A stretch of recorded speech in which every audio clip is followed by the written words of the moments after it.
Hello everybody, it's Wyvern here with another bit of Total War, Warhammer 2, Quick Magic gameplay.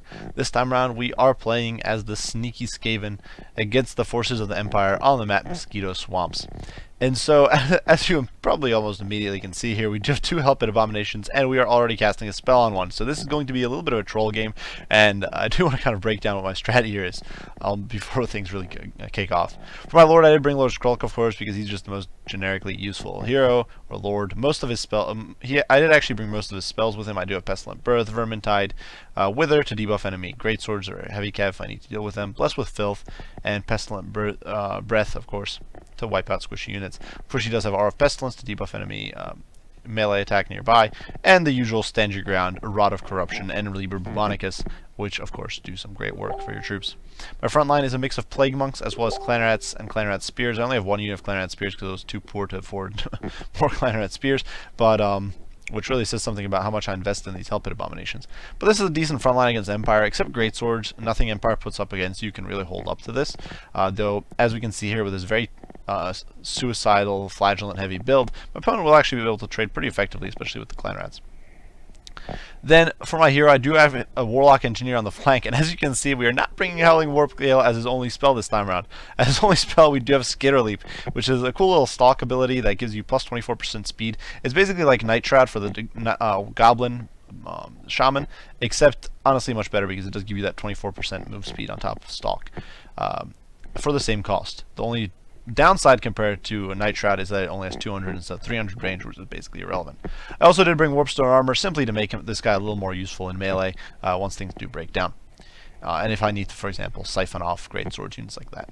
So out on the flank, I did bring 2 units of help, well, I should mention that I brought 2 Gutter Runner Slingers. This is to shut down enemy skirmishers, focus down squishy units like Flagellants, and all that sort of stuff. These guys are just decent. I'm a big fan of, I know a lot of players do like to use normal Gutter Runners with the Throwing Stars, but personally I prefer Slings, just because they do give you that extra range. And unless you're getting ridden down by cavalry, it's usually just decent, I think more decent. On the flanks, though, I do have 2 units of Help at Abominations. And this is interesting enough a unit I find to be super useful against Empire.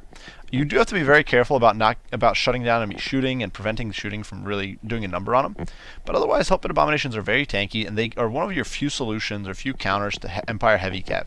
Because otherwise, units like Reichsguard or Empire Knights will just run roughshod over your infantry line. The only other real counters you have are Warp Lightning Cannons and Stormvermin Halberds, but neither of those are as flexible, and Empire does have some better counters to those units.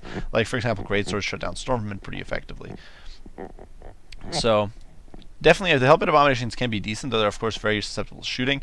And you can see I did cast Skitterleap on this one Help at Abomination, putting its speed up to 72, and it is immediately advancing up to my opponent's line. Now, my other Help at Abomination, which here is stuck out here in the field, is going to take a pounding from the Hammer of the Witches. And that's definitely going to be a bit of a pain, but obviously there's nothing you can really do about that. You simply have to eat your lumps there, and you can see it's already, the Hammer of the Witch is already shaving off about 800 HP in the space of a few seconds.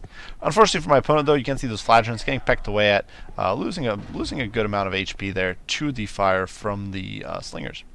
So definitely some early trading, and you can see over here, thanks to Skitterleap, the Help at Abomination is piling forward, and it's still not been spotted.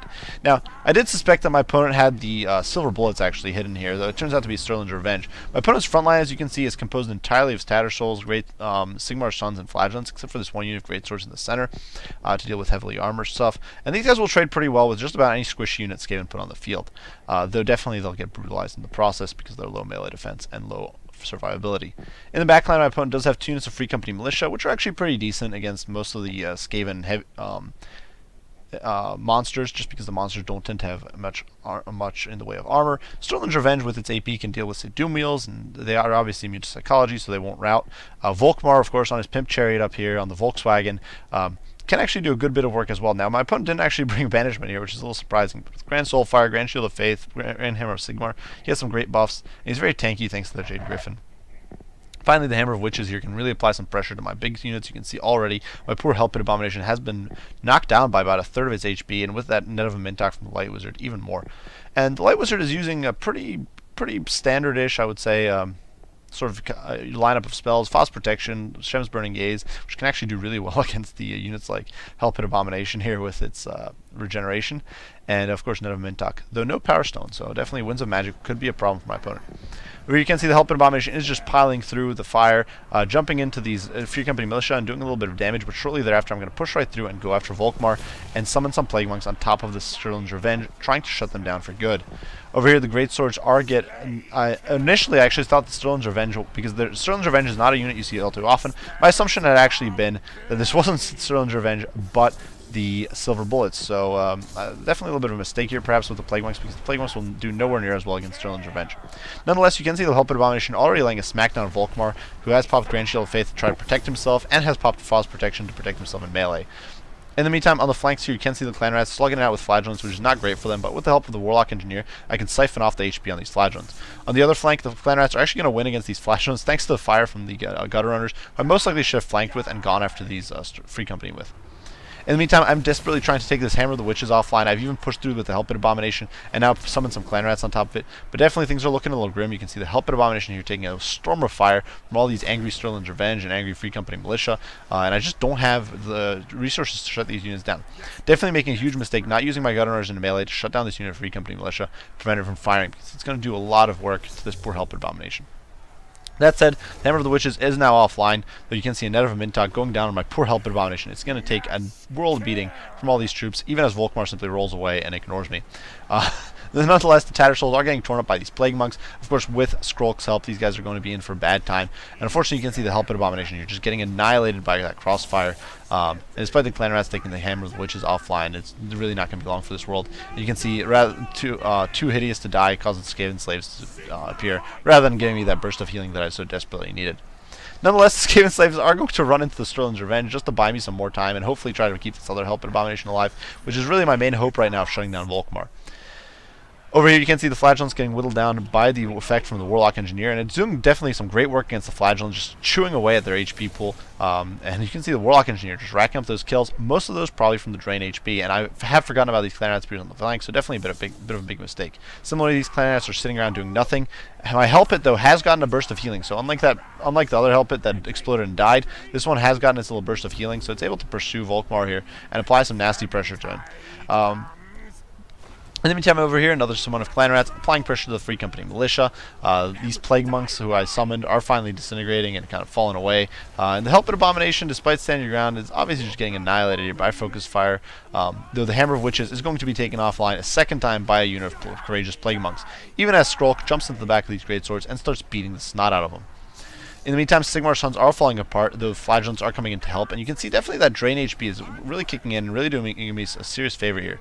And some of these units that are kind of falling apart, disintegrating, are rallying on the fringes, and I'm able to pull them back into the fight repeatedly. You can see over here the Hell Pit Abomination pushing in for another go, trying to go after Volkmar and just apply pressure to him. You can see it's under around 1100 HP, and definitely on the verge of dying, but once again, that too hideous to die procs, and definitely a little fortunate here. Unlike that, of course, previously it kind of betrayed me and got the Hell Pit Abomination killed, but this time around definitely luck held with me, and allows the Hell Pit Abomination to really lay a smackdown on Volkmar.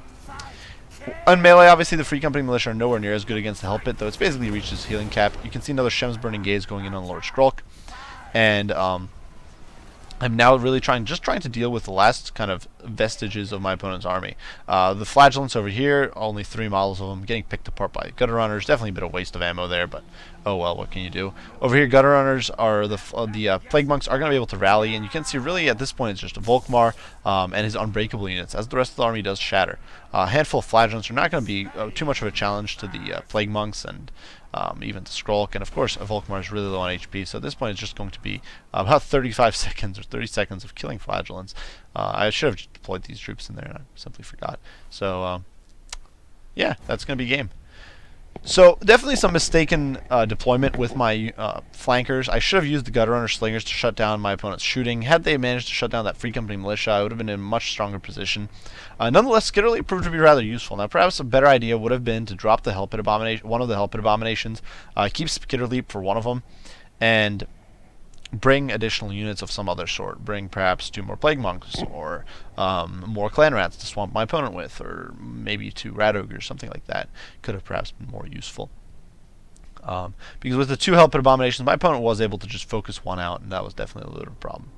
One of the other things I didn't really consider too much with this build, or I did think about it, but I didn't really plan too many counters, or really any counters, was if my opponent decided to do a assassination build. Now, these are getting much more common, and perhaps it's due to the success people have been seeing from other YouTubers with builds that center on Double Witch Hunter and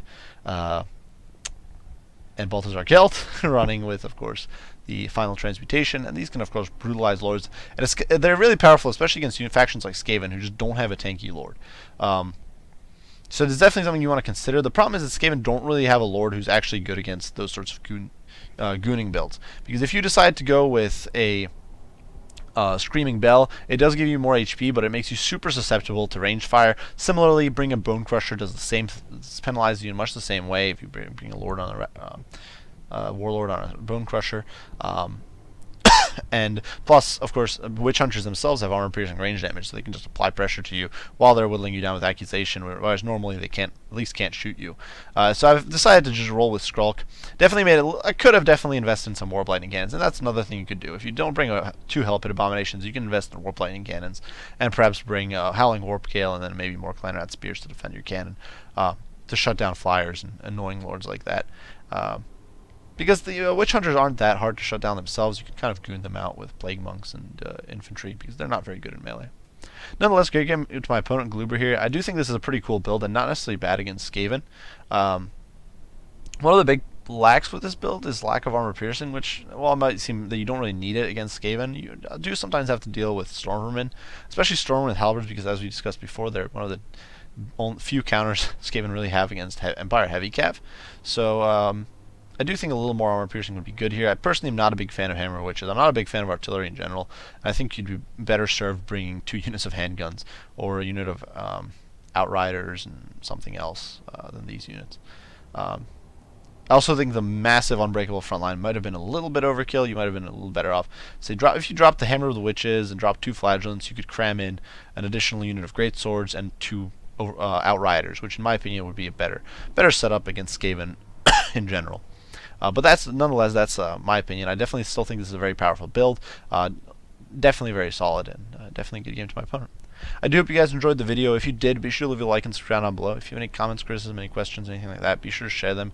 I'll respond as soon as I can. As usual, I do appreciate you all for watching, and I will see you all in the next one. Bye for now.